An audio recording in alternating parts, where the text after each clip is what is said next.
jamming in the Kravings kitchen today, and we're going to put that Scotch bonnet pepper to really good use.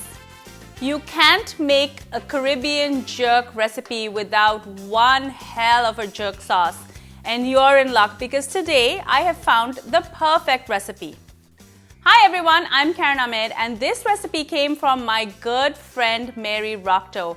Now she is no stranger to jerk. We both competed on the show Recipe to Riches that both aired on the Food Network as well as CBC. And in her season, Mary wowed the judges with her jerk bundles. She was kind enough to share the recipe with me. She not only emailed me, she also sent me a video of herself so I didn't screw this up. And Mary told me I could use as many Scotch bunnies in my jerk as I like. She said, it's your jerk sauce and you the boss. I love that. Thank you so much, Mary, for sharing this recipe with me. Making a jerk sauce from scratch is not hard at all, but there are so many ingredients. So you need to make sure that you have all of these ingredients. If you don't catch this in the video, I'm also going to list them in the description as well as on my website, cravingsblog.ca. We're going to start with all of the liquid ingredients. I've got half a cup of oil. You can use any kind of oil that you like. I'm just using regular canola oil. Next, I'm going to add 1/3 of a cup of vinegar. I'm also going to add 1/3 of a cup of soya sauce. Now, I'm using dark soya sauce, that's mushroom flavor. And I'm just going to pour that in. I'm going to use 1/4 cup of lime juice.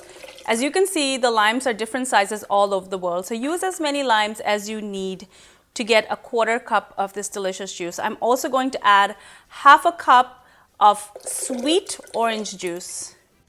I'm going to use 3 teaspoons of Jamaican pimentos. Now these are dried berries that are available exclusively in Jamaica, and they are dried to form these beautiful little black berries. If you can't find them in their whole form, you can also substitute this for pimento powder or allspice powder.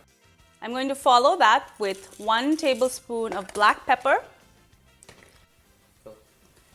1.5 tablespoons of brown sugar, 1.5 teaspoon of cinnamon. Cinnamon is used a lot in Jamaican cuisine. And half a teaspoon of clove powder. Now this is one of my favorite ingredients and it gives this jerk sauce a really unique flavor. I've got some beautiful fresh thyme leaves that I'm simply going to take the leaves off, and I'm going to add this into my mixture. I'm using about 2 generous tablespoons.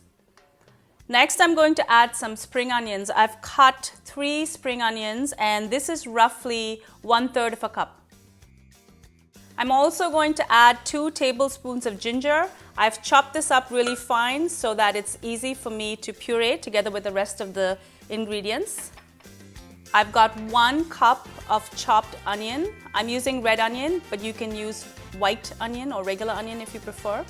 I'm also going to add 8 cloves of garlic.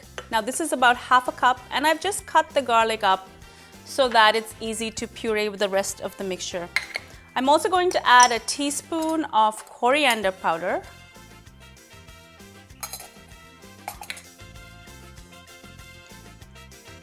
And last but not least, I'm going to use the beautiful Scotch Bonnet Peppers. Now, Mary Rockto, my good friend, said I can use anywhere from 2 to 5. But I think I'm going to stick with middle of the road and I'm going to go with 3. That's going to give us a beautiful medium heat. Now, when you handle Scotch Bonnet Peppers, be sure to use gloves. As you can see though, I'm not. I like to live life on the edge. But do use gloves, it's a lot safer. I'm simply going to chop these Scotch Bonnet Peppers up, and I'm going to throw them right into my mixture. If you can't find these peppers, you can try using habaneros or even Jamaican pimentos. I'm also going to add 3 teaspoons of salt. You can add a bit more salt if you like, but I like to control the level of sodium in my homemade jerk sauce. And finally, we're just going to mix this all together. You can use this right away, or you can store it in your fridge for up to a week. You can also freeze it for longer periods of time. But if you leave your jerk sauce in the fridge for a few days before you use it, it's a lot better because the flavors get a chance to mix together and mature, and the jerk sauce is a lot tastier.